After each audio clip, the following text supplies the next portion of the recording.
କାହାଣୀ ଆରମ୍ଭରେ ଜଣାପଡ଼ିଲା ଦୁନିଆ ଧୂସମ୍ ହେବା ପୂର୍ବରୁ ଜ୍ୟାକ୍ ଦୁନିଆର ସବୁଠୁ ବଡ଼ ଟ୍ରେଜର ହଣ୍ଟର ବୋଲି ଜଣାଯାଉଥିଲା। କୌଣସି ପୁରୁଣା ଆଉ ବର୍ଷ ବର୍ଷ ଧରି ହଜିଯାଇଥିବା ଜିନିଷ ସେ ସବୁବେଳେ ଯେମିତି ହେଉନା କାହିଁକି ସେ ଜିନିଷ ଖୋଜି ଦେଉଥିଲା, ତାକୁ ପାଣି ଭିତରେ ଖଜଲନା ଖୋଜିବା ସବୁଠୁ ଅଧିକ ପସନ୍ଦ ଥିଲା।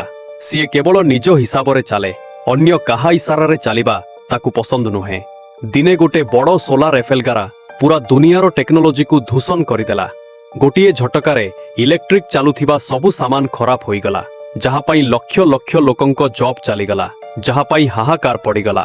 ବଡ଼ରୁ ବଡ଼ ଦେଶର ଇକୋନୋମି କରି କମିଗଲା, ଆଉ ଅଲଗା ଅଲଗା ଜାଗାରେ ବହୁତ ପଇସାବାଲା ଲୋକ ସେଠାରେ ରାଜ କରିବା ଆରମ୍ଭ କରିଥିଲେ, କାରଣ ତାଙ୍କ ପାଖରେ ଗନ୍ ଓ ତାକୁ ଚଲାଇବା ପାଇଁ ବହୁତ ଲୋକ ଥିଲେ। ଧୀରେ ଧୀରେ ବଡ଼ ବଡ଼ ସହରରେ ଲୋକମାନେ ଭୋକରେ ମରିଗଲେ ଏବଂ ଟଙ୍କା ଥିବା ନଥିବା ପୁରା ବେକାର ଥିଲା। ଲୋକମାନଙ୍କୁ ବିଭିନ୍ନ ପ୍ରକାରର ରୋଗ ହେଲା, କାରଣ ମେଡିସିନ ମେସିନ ବି ଖରାପ ହୋଇଯାଇଥାଏ। ଏହି ଘଟଣାର 6 ବର୍ଷ ପରେ ଆମେ ଜ୍ୟାକ୍କୁ ଇଂଲଣ୍ଡ ଦେଶରେ ଦେଖିବାକୁ ପାଉ, ଯିଏକି ଏବେ ବି ଏକ ଟ୍ରେଜର ହଣ୍ଟର ଉପରେ କାମ କରୁଥିଲା। ସେ ଲୁଚିକି ଏକ ପୁରୁଣା ଜାଗାକୁ ଗଲା, ଟିକିଏ ଏପଟ ସେପଟ ଦେଖିଲା ଏବଂ ଏକ ହୋଟେଲକୁ ପଶିଗଲା ଓ କିଛି ପାହାଚ ଚଢ଼ି ପେଣ୍ଟ ହାଉସ୍ ପର୍ଯ୍ୟନ୍ତ ଗଲା। ସେଠି ବୁକ୍ର ଏକ ଆଲମାରୀ ଥିଲା। ସେ ତାକୁ ଧ୍ୟାନ କରି ଦେଖିଲା। ତାକୁ ସେହି ବୁକ୍ର ଆଲମାରୀ ପଛରେ ଏକ ଲୁଚିକି ରହିଥିବା ଘର ଦେଖାଗଲା। ଜ୍ୟାକ୍ ଶୀଘ୍ର ଛୋଟ ଛୋଟ ବମ୍ ଲଗାଇ ସେହି ଘରର ଷ୍ଟିଲ୍ ଦୁଆର ଭାଙ୍ଗିଦେଲା। ତା ଭିତରେ ଏକ ଲକର ଥିଲା, ତାକୁ ଖୋଲିବାକୁ ପାସୱାର୍ଡ ଦରକାର। ଜ୍ୟାକ୍ ଦେଖିଲା ଚାବିରେ ଲାଗିଥିବା ଆଙ୍ଗୁଠିର ନିଶାନୀ ଏବଂ ତାକୁ ତାହାର ନୋଟବୁକ୍ରେ ଲେଖିଲା ଏବଂ ପାସୱାର୍ଡ ଖେଜିଦେଲା। ଓ ସେତିକିବେଳେ ତାକୁ ଆଲମାରୀ ଭିତରେ ଏକ ମ୍ୟୁଜିକ୍ ରେକର୍ଡ ମିଳିଲା। ଜ୍ୟାକ୍ ତାକୁ ବଜାଇବା ମାତ୍ରେ ଆଉ ଗୋଟିଏ ଲକର ଖୋଲିଲା ଏବଂ ଜ୍ୟାକ୍ ତା ଭିତରୁ ଏକ ଦାମୀ ଭାଉଲାଇନ୍ କାଢ଼ିଲା। ସେତିକିବେଳେ ପୋଲିସ ପୋଷାକ ପିନ୍ଧି କିଛି ଗୁଣ୍ଡାମାନେ ସେହି ଘରକୁ ପଶି ଆସିଲେ ଆଉ ଜ୍ୟାକ୍କୁ ଭାଉଲାଇନ୍ ମାଗିଲେ। ହେଲେ ଜ୍ୟାକ୍ ତାଙ୍କୁ ସିଧା ସିଧା ମନା କରିଦେଲା ଏବଂ କହିଲା, ଯିଏ ବି ଆଗକୁ ଆସିବ ସେ ବଞ୍ଚିକି ଏଠୁ ଯାଇପାରିବ ନାହିଁ। କିନ୍ତୁ ଗୁଣ୍ଡାମାନେ ତା କଥା ନ ଶୁଣି ତା ଉପରେ ହାମଲା କରିଥିଲେ। ଜ୍ୟାକ୍ ମଧ୍ୟ ତାର ବନ୍ଧୁକ କାଢ଼ିଲା ଆଉ ଗୋଟି ଗୋଟି କରି ସମସ୍ତଙ୍କୁ ମାରିଦେଲା ଏବଂ ଗୁଳି ସରିଗଲା ପରେ ହାତରେ ଫାଇଟିଂ କଲା। ହେଲେ ଗୁଣ୍ଡାମାନଙ୍କର ଲିଡରର ଜ୍ୟାକ୍ କିଛି କଲା ନାହିଁ, କିନ୍ତୁ ତା ହାତରେ ଗୋଟେ ବମ୍ ଧରି ତାକୁ ମଧ୍ୟ ମାରିଦେଲା। କିଛି ସମୟ ପରେ ସେ ଏକ ବଡ଼ ବଙ୍ଗଳାକୁ ଗଲା, ଯାହାକି ଏବେ ଗୋଟେ ଫ୍ୟାକ୍ଟ୍ରି ହୋଇଯାଇଥିଲା ଆଉ ସେଠି ବହୁତ ଗାର୍ଡ ଥିଲେ। ଜ୍ୟାକ୍ ସେହି ଭାଓଲିନକୁ ଅଗଷ୍ଟର ଏକ ଆସିଷ୍ଟାଣ୍ଟକୁ ଦେଲା। ଠିକ୍ ସେତିକିବେଳେ ସେହି ଆସିଷ୍ଟାଣ୍ଟ କହିଲା, ରାଜା ଅଗଷ୍ଟ ତମକୁ ଆଉ ଗୋଟେ କାମ ଦେବାକୁ ଚାହୁଁଛନ୍ତି। ଏଇ କଥା ଶୁଣି ଜ୍ୟାକ୍ ରାଗିଯାଇ କହିଲା, ସେ କ'ଣ ନିଜକୁ ରାଜା ଭାବୁଛି?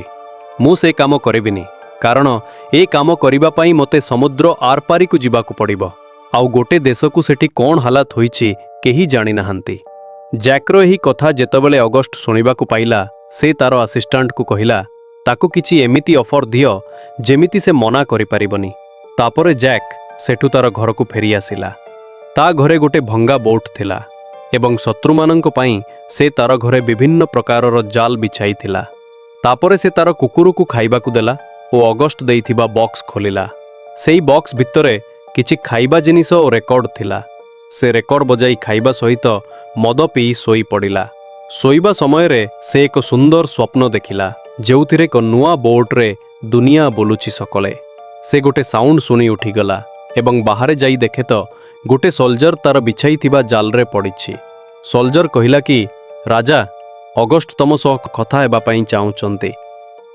ଜ୍ୟାକ୍ ତାକୁ କିଛି ନ କହି ଅଗଷ୍ଟକୁ ଦେଖା କରିବା ପାଇଁ ଚାଲିଗଲା। ଗୋଟେ ଗୋଦାମରେ ଅଗଷ୍ଟ କିଛି ସୋଲଜରମାନଙ୍କ ସହିତ ତାର ଅପେକ୍ଷା କରିଥିଲା। ଅଗଷ୍ଟ ଜ୍ୟାକ୍କୁ କହିଲା, ତୁ ଫାଷ୍ଟ ନୁହଁ, ମୁଁ ବହୁତ ଲୋକଙ୍କୁ ଏହି କାମ କରିବାର ଦେଖିଛି, ହେଲେ ତୋ ଭଳି ଏ କାମ କେହି କରିପାରିବେନି।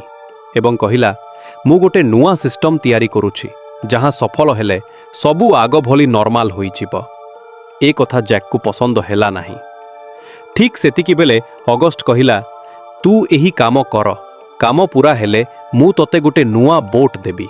ହେଲେ ପ୍ରକୃତରେ ମିଶନ ଥିଲା ମୋନାଲିସା ପେଣ୍ଟିଂକୁ ଆଣିବା ପାଇଁ, ଯାହା ଏକ ଅଜଣା ଜାଗାରେ ରଖାଯାଇଛି। ଯେତେବେଳେ ପ୍ୟାରିସ୍ ଉପରେ ହାମଲା ହୋଇଥିଲା, ସେତେବେଳେ ତାଙ୍କ ସରକାର ସବୁ ଖଜାନା ସେଠି ଲୁଚାଇ ରଖିଥିଲେ।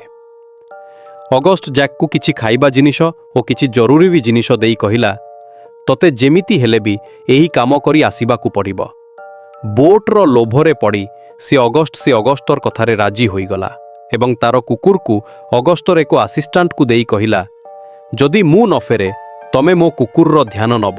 ପ୍ରଥମେ ଜ୍ୟାକ୍ ପୁରା ନର୍ମାଲ ଥିଲା। ଯେତେବେଳେ ଏୟାରପୋର୍ଟରେ ପହଞ୍ଚିଲା ତାକୁ ବହୁତ ଚିନ୍ତା ମାଡ଼ି ବସିଲା, କାରଣ ତାଙ୍କର ପ୍ଲେନ୍ରେ ପୂର୍ବରୁ ବହୁତ ଗୁଳିର ନିଶାନା ଥିଲା। ଅଗଷ୍ଟ ଜ୍ୟାକ୍କୁ ପୁରା ମ୍ୟାପ୍ ବୁଝାଇଦେଲା ଏବଂ କେଉଁ ଜାଗାରେ ଶତ୍ରୁ ଥିବେ ଓ କେଉଁ ଜାଗାରେ ନଥିବେ ସବୁ ବୁଝାଇଦେଲା। ଆଉ କହିଲା, ତମେ ବାସ୍ ପ୍ୟାରିସରେ ପହଞ୍ଚିଯାଅ। ମୋର ସେଠି ଗୋଟେ ଲୋକ ଅଛି, ସେ ସେଠି ତମକୁ ଗାଇଡ୍ କରିବ। ତତେ ଯେତେବେଳେ ମୋନାଲିସା ପେଣ୍ଟିଂ ମିଳିଯିବ ତାର 3 ଘଣ୍ଟା ଭିତରେ ମୁଁ ତତେ ସେଠାରୁ ଆଣିବା ପାଇଁ ବ୍ୟବସ୍ଥା କରିବି। ସନ୍ଧ୍ୟାବେଳେ ଜ୍ୟାକ୍ ପ୍ଲେନ୍ରେ ଚଢ଼ିଗଲା। ପ୍ଲେନ୍ର ପାଇଲଟ ଯବାନ ଥିଲା। ସେ ଜ୍ୟାକ୍କୁ କହିଲା, ତମେ କିଛି ଚିନ୍ତା କରନି, ମୁଁ ପ୍ଲେନ୍ ଭଲରେ ଚଲାଇବି। ହେଲେ ଜ୍ୟାକ୍ ବୁଝିଯାଇଥିଲା ପ୍ଲେନ୍ରେ ବହୁତ ପ୍ରୋବ୍ଲେମ୍ ଅଛି। ପ୍ଲେନ୍ କିଛି ବାଟ ଗଲା ପରେ ପାଇଲଟ କହିଲା, ପ୍ଲେନ୍ର ଫ୍ୟୁଲ୍ ଲିକ୍ ହେଉଛି। ଆଧା ବାଟରୁ ଆମକୁ ପାରାସଟ୍ ପିନ୍ଧି ଡେଇବାକୁ ପଡ଼ିବ। ଏହା ଶୁଣି ବିଚାରା ଜ୍ୟାକ୍ କହିଲା, ଭାଇ ମୁଁ କେବେ ବି ପାରାସଟ୍ ପିନ୍ଧି ପ୍ଲେନ୍ରୁ ଡେଇନି। ଆଇ ଜ୍ୟାକ୍କୁ କେମିତି ୟୁଜ୍ କରନ୍ତି ମୋତେ ଟିକେ କୁହ। ହେଲେ ପାଇଲଟ ବ୍ୟସ୍ତ ଥିଲା, ଜ୍ୟାକ୍କୁ ଏ ବିଷୟରେ କିଛି କହିଲା ନାହିଁ। ଏହି କଥା ହେବା ସମୟରେ ଜ୍ୟାକ୍କୁ ନିଦ ଲାଗିଯାଏ ଏବଂ ଜ୍ୟାକ୍କୁ ପୁଣି ସେହି ସ୍ୱପ୍ନ ଆସିଥାଏ। ହେଲେ ଏଥର ସେ ସେହି ବୋଟ୍ରେ ଏବେ ଏକା ନଥାଏ, ତା ସହ ଗୋଟେ ସୁନ୍ଦର ଝିଅଟିଏ ଥାଏ।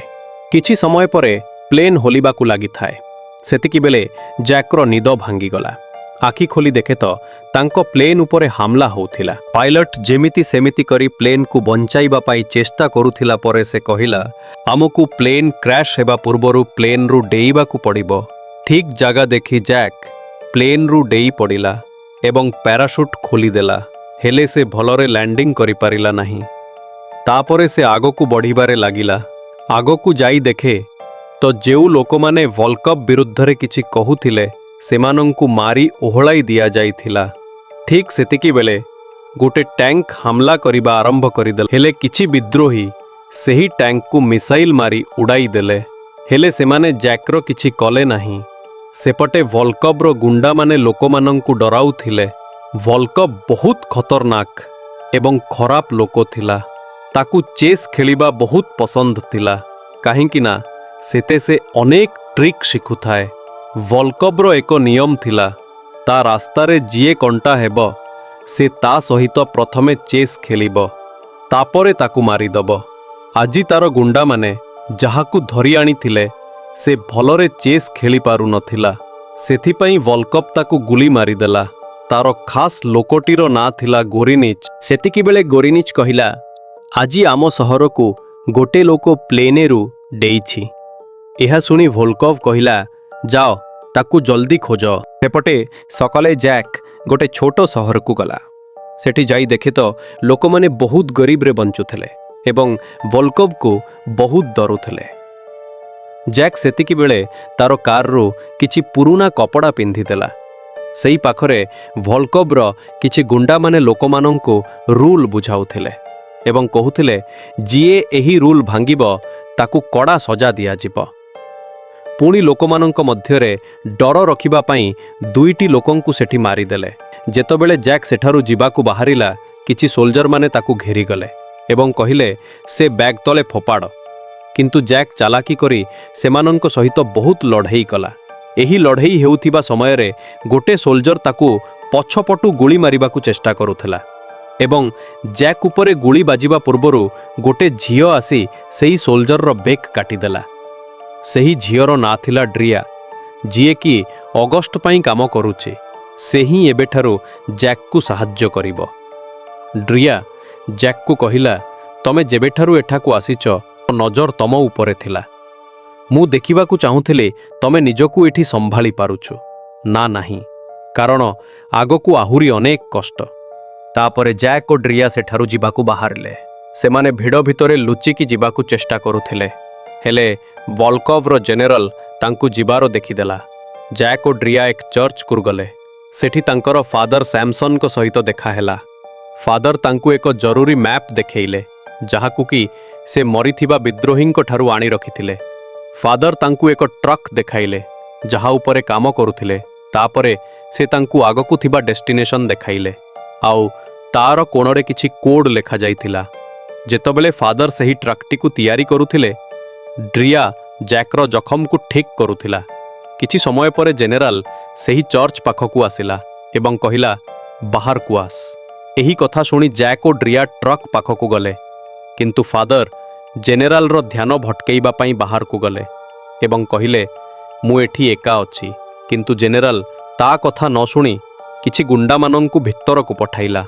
ଠିକ୍ ସେତିକିବେଳେ ଫାଦର ନିଜ ବନ୍ଧୁକରେ ଜେନେରାଲ ହାତକୁ ଗୁଳି ମାରିଦେଲେ। ସେତିକିବେଳେ ଗୁଣ୍ଡାମାନେ ଫାଦରଙ୍କ ଉପରକୁ ଗୁଳି ମାରିଥିଲେ। ଭିତରେ ଜ୍ୟାକ୍ ଓ ଡ୍ରିଆ ଏବଂ ଗୁଣ୍ଡାମାନଙ୍କ ମଧ୍ୟରେ ବହୁତ ଲଢ଼େଇ ହେଲା। ହେଲେ ବାହାରେ ଗୁଣ୍ଡାମାନେ ଫାଦରଙ୍କୁ ମାରିବାରେ ଲାଗିଥିଲେ, ସେଥିପାଇଁ ସେମାନେ ଭିତର କଥା ଜାଣିପାରିଲେ ନାହିଁ। ଠିକ୍ ସେତିକିବେଳେ ଜ୍ୟାକ୍ ଓ ଡ୍ରିଆ ଟ୍ରକ୍ ନେଇ ସିଧା ବାହାରକୁ ଆସିଲେ। ସେମାନଙ୍କୁ ଦେଖି ଗୁଣ୍ଡାମାନେ ଗୁଳି ମାରିବା ଆରମ୍ଭ କରିଦେଲେ। ହେଲେ ଟ୍ରକ୍ର କିଛି ହେଉନଥିଲା, କାରଣ ଟ୍ରକ୍ଟି ବୁଲେଟ୍ ପ୍ରୁଫ୍ ଥିଲା। ଜ୍ୟାକ୍ ଟ୍ରକ୍କୁ ଗୋଟେ ଉଠାଣିରେ ଚଢ଼େଇକି ଡିଆଇଁ ଦେଲା, ଆଉ ଟ୍ରକ୍ଟି ଟ୍ୟାଙ୍କର ଉପରେ ଉପରେ ପଳେଇଗଲା ଏବଂ ସେମାନେ ବଞ୍ଚିକି ପଳେଇଲେ। କିନ୍ତୁ ଏବେ ବି ଭଲ୍କୋଭର ଗୁଣ୍ଡା ତାଙ୍କୁ ପିଛା କରୁଥିଲେ। ଏମିତି କିଛି ବାଟ ଗଲା ପରେ ସେମାନେ ଗୋଟେ ଚେକପୋଷ୍ଟରେ ପହଞ୍ଚିଲେ, ଆଉ ସେଠି ବି ଭଲ୍କୋଭର କିଛି ଗୁଣ୍ଡାମାନେ ଥିଲେ। ସେମାନେ ଜ୍ୟାକ୍ ଏବଂ ଡ୍ରିଆକୁ ଦେଖିକି ଫାୟାର କରିଦେଲେ। କିନ୍ତୁ ଜ୍ୟାକ୍କୁ ଗୋଟେ କଥା ଜଣାପଡ଼ିଯାଇଥିଲା କି ତାର ଟ୍ରକ୍ଟି ବୁଲେଟ୍ ପ୍ରୁଫ୍ ବୋଲି। ସେମାନେ ଡେରି ନକରି ରୋଡ୍ ବ୍ଲକ୍ ଉପରେ ଟ୍ରକ୍ଟିକୁ ଡିଆଇଁ ଚାଲିଗଲେ। ଆଗକୁ ଆଉ ଗୋଟେ କାର୍ ପିଛା କରିଲା, ଯୋଉଥିରେ ଆଉ କିଛି ଗୁଣ୍ଡା ଥିଲେ। ସେଥିପାଇଁ ଜ୍ୟାକ୍କୁ ଗୋଟେ ବିଲ୍ଡିଂ ଭିତରେ ପଶିବାକୁ ପଡ଼ିଲା। ସେ ବିଲ୍ଡିଂ ଭିତରୁ ବାହାରକୁ ବାହାରିଲା ବେଳେ ଟ୍ୟାଙ୍କ ଦୂରରେ ଥାଇ ତାଙ୍କ ଉପରକୁ ତୋପ ପକେଇଦେଲା, କିନ୍ତୁ ତାର ଲକ୍ଷ୍ୟ ଠିକ୍ ଜାଗାରେ ବାଜିଲାନି।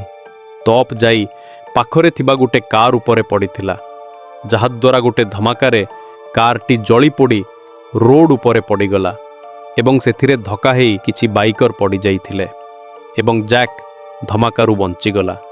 ସେତିକିବେଳେ ସେମାନେ ଗୋଟେ ଟ୍ୟାନଲ୍ ଭିତରେ ପଶିଗଲେ। ଏମିତି କିଛି ବାଟ ଗଲା ପରେ ପୁଣି ଆଉ ଗୋଟେ ଗାଡ଼ି ତାଙ୍କର ପିଛା କଲା। ଆଗରେ ଆଉ ଗୋଟେ ଟ୍ୟାଙ୍କ ତୋପ ରେଡି କରିକି ଥିଲା, କିନ୍ତୁ ଜ୍ୟାକ୍ ଟ୍ରକଟିକୁ ସ୍ପିଡରେ ନେଇକି ଟର୍ନ କରିଦେଲା। ତୋପଟି ତାଙ୍କ ପଛରେ ଥିବା ଗାଡ଼ିରେ ବାଜିଲା ଏବଂ ଗାଡ଼ିଟି ବ୍ଲାଷ୍ଟ ହେଇଗଲା। ଏବେ ଜ୍ୟାକ୍ ଏବଂ ଡ୍ରେୟା ବଞ୍ଚିକି ସେଠାରୁ ବାହାରିଗଲେ। ରାତିରେ ସେମାନେ ଗୋଟେ ଜାଗାରେ ରହିଲେ ଆରାମ କରିବାକୁ।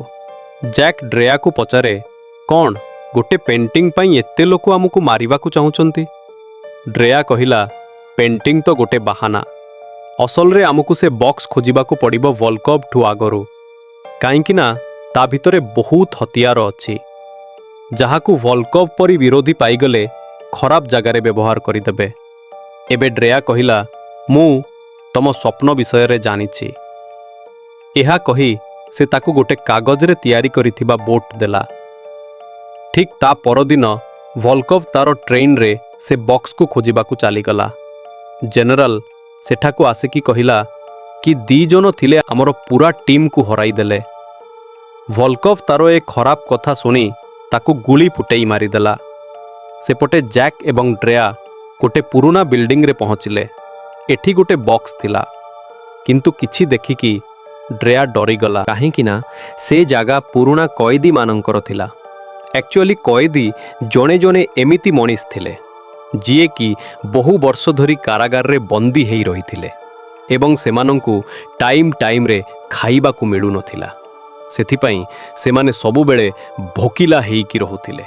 ଏଥିପାଇଁ ସେମାନେ ଯାହାକୁ ବି ଦେଖନ୍ତି ତାକୁ ଖାଦ୍ୟ ଭାବିକି ଖାଇଯାଆନ୍ତି, ଏପରିକି ମଣିଷମାନଙ୍କୁ ମଧ୍ୟ ଖାଇଯାଆନ୍ତି। ସେତିକିବେଳେ ଡ୍ରେୟା ଏବଂ ଜ୍ୟାକ୍ ଦେଖନ୍ତି ଯେ ତାଙ୍କଠାରୁ କିଛି ଦୂରରେ ଫାୟାରିଂ ହବାର ସାଉଣ୍ଡ ଆସିଲା। ଜ୍ୟାକ୍ ଜାଣିଗଲା ଯେ ଏବେ ବି ତାଙ୍କର କିଏ ପିଛା କରୁଛି। ସେ 2 ଜଣ ଦୌଡ଼ିକି ଭିତରକୁ ପଳେଇଲେ, ଆଉ ସେଠି ଗୋଟେ କାନ୍ଥରେ ରକ୍ତର ଛିଟା ଲାଗିଥିବାର ଦେଖିଲେ ଏବଂ ସେଠି ସେମାନେ ଗୋଟେ ବକ୍ସ ଦେଖନ୍ତି। ପାଖକୁ ଆସିକି ଦେଖନ୍ତି ତ ବକ୍ସଟି ଖୋଲା ଥିଲା ଏବଂ ଖାଲି ମଧ୍ୟ ଥିଲା। ବକ୍ସ ପାଖରୁ ଆସୁଥିବା ମହକକୁ ଜ୍ୟାକ୍ ଜାଣିପାରିଲା ଏବଂ କହିଲା, ଏ ଜାଗାରେ ତ ବାରୁଦ ଥିଲା, ଯାହାକୁ ଏବେ ରିସେଣ୍ଟଲି ଅନ୍ୟ କେଉଁ ଜାଗାକୁ ନିଆଯାଇଛି। ସେପଟେ କଏଦୀ ମାଡ଼ି ଆସୁଥିଲେ। ଡ୍ରେୟା ଏବଂ ଜ୍ୟାକ୍ ବିଲ୍ଡିଂର 2 ନମ୍ବର ଫ୍ଲୋର ଯାଏଗଲେ ସେଠାରେ ତାଙ୍କୁ ମୁଖ୍ୟ ଅଫିସ୍ ଦେଖାଗଲା। ସେମାନେ ତା ଭିତରେ ଗୋଟେ କ୍ୟାବିନେଟ୍ ଦେଖିଲେ। ତା ପଛପଟେ ଗୋଟେ ଲୁଚା ଯାଇଥିବା କାନ୍ଥ ମିଳିଲା ଏବଂ ତା ଭିତରୁ ଏକ ନୋଟବୁକ୍ ମିଳିଲା। ନୋଟବୁକ୍ରେ ଫ୍ରାନ୍ସ ଭାଷାରେ ଲେଖାଯାଇଥିଲା ଏବଂ ଫ୍ରାନ୍ସ ଭାଷା ସେମାନଙ୍କୁ ଆସେନି। ଡ୍ରେୟା ସେ ଅକ୍ଷରଗୁଡ଼ିକ ଇଂଲିଶ ଭାଷାରେ ଟ୍ରାନ୍ସଲେସନ୍ କରିଲା ଏବଂ ମ୍ୟାପ୍ର କୋଅର୍ଡିନେଟ୍କୁ ପୁରା ଜାଣିଗଲା। କିନ୍ତୁ ଜ୍ୟାକ୍କୁ କୋଅର୍ଡିନେଟ୍ ପସନ୍ଦ ହେଲା ନାହିଁ। ଜ୍ୟାକ୍ କହିଲା, ସମସ୍ତେ ଏ ଜିନିଷକୁ ଖୋଜୁଛନ୍ତି, ଏ ଜିନିଷର ପତା ଏମିତି ତୁ କେହି ନୋଟବୁକ୍ରେ ଛାଡ଼ି ଦେଇ ଯିବେନି। ଏହା କହି ଜ୍ୟାକ୍ ମ୍ୟାପ୍କୁ ଭଲ କି ଦେଖିବାକୁ ଲାଗିଲା ଆଉ ଅସଲି ଜାଗାକୁ ଖୋଜିବାକୁ ଲାଗିଲା। ସେହି ସମୟରେ କେଦିମାନେ ବିଲ୍ଡିଂ ଭିତରକୁ ପ୍ରବେଶ କରିବା ଆରମ୍ଭ କଲେ। ସେହି ସମୟରେ ଡ୍ରେୟା ଜଲ୍ଦି ଯିବାକୁ ଲାଗିଲା, କିନ୍ତୁ ଜ୍ୟାକ୍ ତାକୁ ଧରି ପକେଇଲା ଏବଂ କହିଲା, ମ୍ୟାପ୍ରେ ଜାଗାଟାକୁ ନ ଖୋଜିକି ଆମେ ଏଠାରୁ ଯାଇପାରିବାନି। ଏହା କହି ଜଲ୍ଦି ସଠିକ୍ ଜାଗାକୁ ଖୋଜିଲେ ଏବଂ ଜାଗା ପାଇଗଲେ। ଜ୍ୟାକ୍ ଏବଂ ଡ୍ରେୟା ସେତିକିବେଳେ ଝରକା ବାଟ ଦେଇ ପଳେଇଲେ। ଜ୍ୟାକ୍ ସେ ଘରର କବାଟରେ ଗୋଟେ ବମ୍ ସେଟ୍ କରିଥିଲା। ଯେମିତି କଏଦୀମାନେ କବାଟ ଖୋଲିଲେ ବ୍ଲାଷ୍ଟ ହେଲା ଏବଂ କଏଦୀମାନେ ମରିଗଲେ। ଡ୍ରେୟା ଏବଂ ଜ୍ୟାକ୍ ସେଠାରୁ ଟ୍ରକ୍କୁ ନେଇ ଚାଲିଗଲେ। ସେଠାରୁ ଯିବା ସମୟରେ ଡ୍ରେୟା ବିଦ୍ରୋହୀମାନଙ୍କୁ କଲ୍ କଲା ଆଉ କହିଲା, ସେଣ୍ଟର ହେବ୍ରେ ଆମକୁ ଦେଖା କର। ଟିକେ ସମୟ ପରେ ଭଲ୍କୋଭ୍ ସେ ଜାଗାରେ ପହଞ୍ଚିଲା। ରୋଡରେ ଟ୍ରକ୍ ଟାୟାରର ଚିହ୍ନ ଦେଖିଲା ଏବଂ ଟାୟାର ଚିହ୍ନକୁ ଦେଖି ଦେଖି ପହଞ୍ଚିଗଲା ସେ ଜାଗାରେ ଯୋଉଠି ଜ୍ୟାକ୍ ଏବଂ ଡ୍ରେୟାକୁ ସେଣ୍ଟର ହେବ୍ର ପତା ମିଳିଥିଲା। ଗରିନିଚ୍ ସେଠି ସେହି ନୋଟବୁକ୍କୁ ଦେଖିଲା ଏବଂ ସେଥିରେ କିଛି କୋଅର୍ଡିନେଟ୍ କରାଯାଇଥିଲା। ଭଲ୍କୋଭ୍ ଏତିକି ତ ବୁଦ୍ଧିମାନ ଥିଲା କି ଯେ ସେମାନେ ଏତେ ସହଜରେ ତ ଆମକୁ ସେ ଜାଗାର ପତା ଦେବେନି। ଭଲ୍କୋଭ୍ କିଛି ଭାବିଲା ଏବଂ ୟୁଭି ଲାଇଟ୍ ପକେଇ ମ୍ୟାପ୍କୁ ଦେଖିଲା, କାହିଁକି ନା ଯାହାକୁ ବି ଗୋଟେ ପୁରୁଣା ମ୍ୟାପ୍ ମିଳିବ ସେ ତା ଉପରେ ଯେମିତି ହେଲେ ବି ହାତର ଫିଙ୍ଗରପ୍ରିଣ୍ଟ ଛାଡ଼ିଥିବ। ଏବେ ସେ ବୁଝିଗଲା ଅସଲି ଜାଗା ସେଣ୍ଟର ହବ୍ ବୋଲି, କାହିଁକି ନା ଡ୍ରେୟାର ଫିଙ୍ଗରପ୍ରିଣ୍ଟ ସେହି ଜାଗାରେ ଲାଗିଥିଲା। ସେହି ସମୟରେ ସେମାନେ ଜଲ୍ଦି ସେଠାରୁ ସେଣ୍ଟର ହବ୍ ଯିବାକୁ ବାହାରିଲେ, କିନ୍ତୁ ସେଠି ଏବେ ବି ଜଣେ କଏଦୀ ବଞ୍ଚିଥିଲା। ଭଲ୍କୋଭ୍ ତାକୁ ଧନ୍ୟବାଦ କହି ଗୁଲି ମାରିଦେଲା। ଜ୍ୟାକ୍ ଏବଂ ଡ୍ରେୟା ସେପଟେ ସେଣ୍ଟର ହବ୍ ପହଞ୍ଚିଗଲେ। ଡ୍ରେୟା ଗେଟ୍ର ତାଲାକୁ କାଟି ଗେଟ୍ ଖୋଲିଲା। ସେମାନେ ଭିତରକୁ ଗଲେ ଏବଂ ମୁଖ୍ୟ ବିଲ୍ଡିଂରେ ପହଞ୍ଚିଲେ। ସେତିକିବେଳେ ଜ୍ୟାକ୍କୁ କିଛି ଅଜୀବ ଲାଗିଲା, କାହିଁକି ନା ସେଠି କେଉଁ ସିକ୍ୟୁରିଟି ନଥିଲେ। ଭିତରକୁ ଯାଇକି ଦେଖେ ତ ସେଠି କିଛି ମେସିନ୍ ଏବେ ବି ଚାଲୁଥିଲା। ଜ୍ୟାକ୍ ଭାବେ ଏସବୁ ବୋଧେ ସୋଲାର ପ୍ୟାନେଲ ଦ୍ୱାରା ପରିଚାଳିତ ହେଉଛି। ଡ୍ରେୟା ସେଠାକାର ବ୍ଲୁ ପ୍ରିଣ୍ଟକୁ ଦେଖିକି ବୁଝିଗଲା କି ଯେଉଁ ସାଉଣ୍ଡ ବାରବାର ଶୁଣିବାକୁ ମିଳୁଛି ସେ ସାଉଣ୍ଡ ଦୁନିଆର ସବୁଠୁ ବଡ଼ ଏୟାର ଫିଲ୍ଟ୍ରେସନ୍ ସିଷ୍ଟମର ସାଉଣ୍ଡ। ଏବେ ସେମାନେ ବୁଝିଗଲେ କି ବକ୍ସ ଏବେ ବି ବନ୍ଦ ଅଛି। ଜ୍ୟାକ୍ ପ୍ଲାନ୍ କଲା କି ଯେଉଁ ସୁରଙ୍ଗରେ ହାୱା ଯାଉଛି ସେଇ ସୁରଙ୍ଗ ଭିତର ଦେଇ ଯିବ ବୋଲି, କିନ୍ତୁ ସେ ସୁରଙ୍ଗ ମଝିରେ ଗୋଟେ ବଡ଼ ଫ୍ୟାନ୍ ବୁଲୁଥାଏ। ଡ୍ରେୟା କହିଲା, ମୁଁ ସୋଲାର ପ୍ୟାନେଲକୁ ଖୋଜିବାକୁ ଯାଉଛି, କାହିଁକି ନା ସୋଲାର ପ୍ୟାନେଲ ମିଳିଗଲେ ଏଠାର ଇଲେକ୍ଟ୍ରିସିଟିକୁ ବନ୍ଦ କରାଯାଇପାରିବ। ଏପଟେ ଜ୍ୟାକ୍ ଏୟାର ଫିଲ୍ଟରେସନ୍ ଭିତରକୁ ଯିବାକୁ ପ୍ରସ୍ତୁତ ହେଇ ଯିବାକୁ ଲାଗିଲା। ଉପର ଫ୍ଲୋରରେ ତାକୁ ଗୋଟେ ରସିର ବଣ୍ଡଲ ମିଳିଲା। ସେ ତାକୁ ଗୋଟେ ପିଲରରେ ବାନ୍ଧିଦେଲା ଏବଂ ତା ବ୍ୟାଗ୍ରୁ କିଛି ଜିନ୍ସ କାଢ଼ି ଗୋଟେ ସେଫ୍ଟି ବେଲ୍ଟ ବନେଇଲା ଆଉ ରସିକୁ ସେଫ୍ଟି ବେଲ୍ଟରେ ବାନ୍ଧିଦେଲା ଏବଂ ରସି ସାହାଯ୍ୟରେ ସୁରଙ୍ଗ ଭିତରକୁ ପ୍ରବେଶ କରିବାକୁ ଆରମ୍ଭ କଲା। ତାକୁ କେବଳ ଡର ଥିଲା ତ ସୁରଙ୍ଗ ମଝିରେ ବୁଲୁଥିବା ଫ୍ୟାନ୍କୁ, କାହିଁକି ନା ଯଦି କୌଣସି କାରଣରୁ ସେ ତଳକୁ ଖସି ପଡ଼େ ତ ଫ୍ୟାନ୍ ଦ୍ୱାରା ଟିକ୍ ଟିକ୍ ହେଇ କାଟି ହେଇଯିବ। ଠିକ୍ ସେତିକିବେଳେ ରସି କାଢ଼ିବାକୁ ଲାଗିଲା, କିନ୍ତୁ ଡ୍ରେୟା ସେପଟେ ସୋଲାର ପ୍ୟାନେଲ ପାଖରେ ପହଞ୍ଚି ଯାଇଥିଲା ଏବଂ ସେ ତାର ତୋପ ଚଲେଇଲା, କିନ୍ତୁ ତୋପ ସୋଲାର ପ୍ୟାନେଲରେ ବାଜିଲା ନାହିଁ। ପୁଣି 2 ନମ୍ବର ତୋପ ଠିକ୍ ଜାଗାରେ ବାଜିଲା ଏବଂ ସବୁ ସୋଲାର ପ୍ୟାନେଲରେ ସିଷ୍ଟମ ଧ୍ୱଂସ ହେଇଗଲା। ଠିକ୍ ବେଳକୁ ଜ୍ୟାକ୍ର ରସି ଛିଡ଼ିଗଲା ଏବଂ ଜ୍ୟାକ୍ ଫ୍ୟାନ୍ ଉପରେ ପଡ଼ିଗଲା, କିନ୍ତୁ ଫ୍ୟାନ୍ଟି ବନ୍ଦ ହେଇଯାଇଥିଲା, କାହିଁକି ନା सोलार पैनेलରୁ ଆସୁଥିବା ଇଲେକ୍ଟ୍ରିସିଟି ବନ୍ଦ ହେଇଯାଇଥିଲା, ଯାହାଦ୍ୱାରା ଜ୍ୟାକ୍ ବଞ୍ଚିଗଲା। ଏବେ ସେ ଉଠିକି ଦେଖେ ତ ଏୟାର ଟ୍ୟାଙ୍କ ପାଣିରେ ଭରା ଯାଇଥିଲା। ଜ୍ୟାକ୍ ପୁରା ଜୋରସେ ନିଶ୍ୱାସ ନେଲା ଓ ଭିତରକୁ ଯିବାକୁ ଚେଷ୍ଟା କଲା ଏବଂ ସେ ଉପର ରାସ୍ତା ପାଖରେ ପହଞ୍ଚିଗଲା, ହେଲେ ସେ ଦ୍ୱାର ବନ୍ଦ ଥିଲା।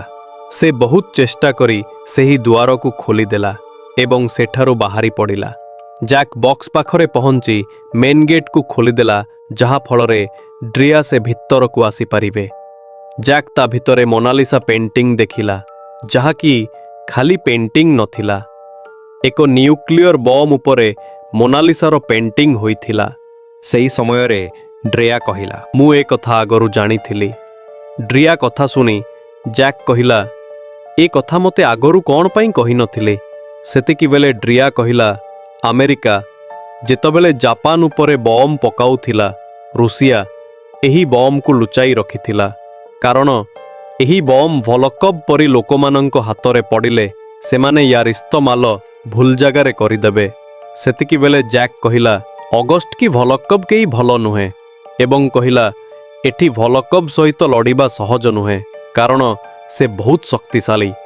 ଶେଷରେ ତାରି ହିଁ ଜିତି ହେବ। ଠିକ୍ ସେତିକିବେଳେ କିଛି ବିଦ୍ରୋହୀମାନେ ଡ୍ରିଆକୁ ସାହାଯ୍ୟ କରିବା ପାଇଁ ସେଠାକୁ ଆସିଲେ, ହେଲେ ଜ୍ୟାକ୍ କହିଲା, ମୋର କାହାଠୁ ସାହାଯ୍ୟ ଦରକାର ନାହିଁ, ମୁଁ ମୋ ରାସ୍ତାରେ ଚାଲିଲି, ମୋତେ ଏ ଭିତରେ ପଶିବାର ନାହିଁ। ଏହା କହି ସେ ସେଠାରୁ ସେହି ଟ୍ରାକ୍ ନେଇ ଚାଲିଗଲା। କିଛି ସମୟ ପରେ ଭଲ୍କଭ୍ର ଟ୍ରେନ୍ ଷ୍ଟାଙ୍ଗର ହବ୍ରେ ପହଞ୍ଚିଗଲା ଏବଂ ଫାୟାର କରିବା ଆରମ୍ଭ କରିଦେଲା। ବିଦ୍ରୋହୀମାନେ ବହୁତ ଚେଷ୍ଟା କଲେ, ହେଲେ ଗୁଣ୍ଡାମାନେ ସେମାନଙ୍କୁ ମାରିଦେଲେ। ଭଲ୍କଭ୍କୁ ସେ ବକ୍ସର ଚାବି ମିଳିଯାଇଥିଲା ଓ ସେ ସେହି ବମ୍କୁ ନେଇ ତାର ଟ୍ରେନ୍ରେ ରଖିଦେଲା। ସେପଟେ ଜ୍ୟାକ୍ ଗୋଟେ ଜାଗାରେ ରହି ଡ୍ରେୟା ଦେଇଥିବା ସେହି ବୋଟ୍କୁ ଦେଖିଲା ଏବଂ ତାର ମନ ବଦଳିଗଲା। ସେ ପୁଣି ଡ୍ରେୟା ପାଖକୁ ଫେରିଆସିଲା। ଫେରିଆସି ଦେଖେ ତ ଚାରିଆଡ଼େ ବିଦ୍ରୋହୀମାନଙ୍କର ଲାଶ ପଡ଼ିଥିଲା, କିନ୍ତୁ ଡ୍ରେୟା ଦେହରେ ଏବେ ବି ଜୀବନ ଥିଲା। ଜ୍ୟାକ୍ ଡ୍ରେୟାର କ୍ଷତ ହୋଇଥିବା ଜାଗାକୁ କପଡ଼ାରେ ବାନ୍ଧିଲା। ସେତିକିବେଳେ ଡ୍ରେୟା କହିଲା, ତମେ ଯାହା କହୁଥିଲ ତା ଠିକ୍, ଏମାନେ କୋଉ କାମକୁ ନୁହଁ, ଭଲ୍କଭ୍ ହିଁ ଜିତିବ। ଜ୍ୟାକ୍ କହିଲା, ସେମିତି କିଛି ନାହିଁ, ଆମେ ଭଲ୍କଭ୍କୁ ହରାଇବା, ତାର ଟ୍ରେନ୍କୁ ବ୍ଲାଷ୍ଟ କରିବା। ଏହି କଥା ହୋଇ ଦୁଇଜଣ ସେଠାରୁ ଚାଲିଲେ। ସେପଟେ ଭଲ୍କଭ୍ର ଟ୍ରେନ୍ ଧୀରେ ଧୀରେ ଚାଲୁଥିଲା।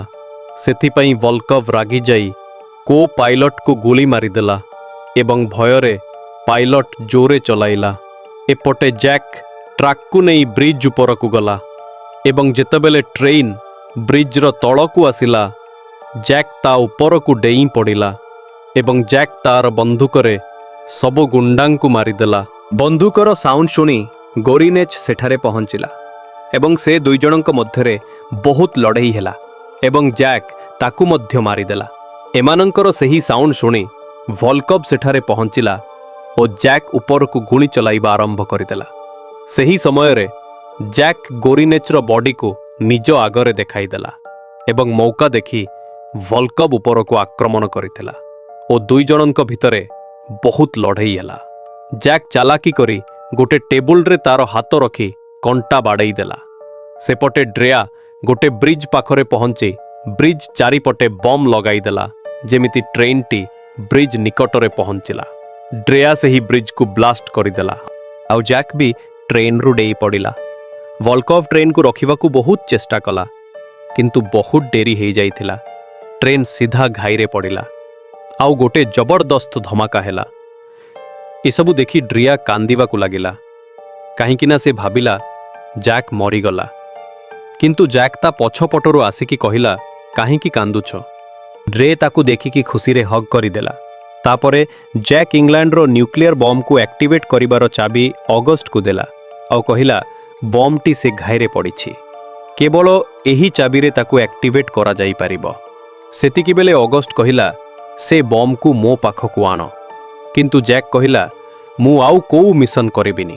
ସେତିକିବେଳେ ଅଗଷ୍ଟ ଦେଇଥିବା କଥା ରଖିଲା, ତାକୁ ଗୋଟେ ନୂଆ ବୋଟ୍ ଦେଲା। ଜ୍ୟାକ୍ ତାକୁ ନେଇ ଚାଲିଗଲା, କିନ୍ତୁ ଡ୍ରେୟା ଏବେ ତା ସାଥିରେ ଥିଲା ଆଉ ସେମାନେ ପରସ୍ପରକୁ ପସନ୍ଦ କରୁଥିଲେ।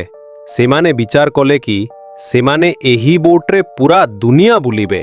ଶେଷରେ ଅଗଷ୍ଟ ଆଲମାରିରେ ଚାବି ରଖିଦେଲା ଯୋଉଠି ଆଗରୁ ମୋନାଲିସାର ପେଣ୍ଟିଂ ଥିଲା। ଆମ କାହାଣୀ ଏଇଠି ସରିଲା।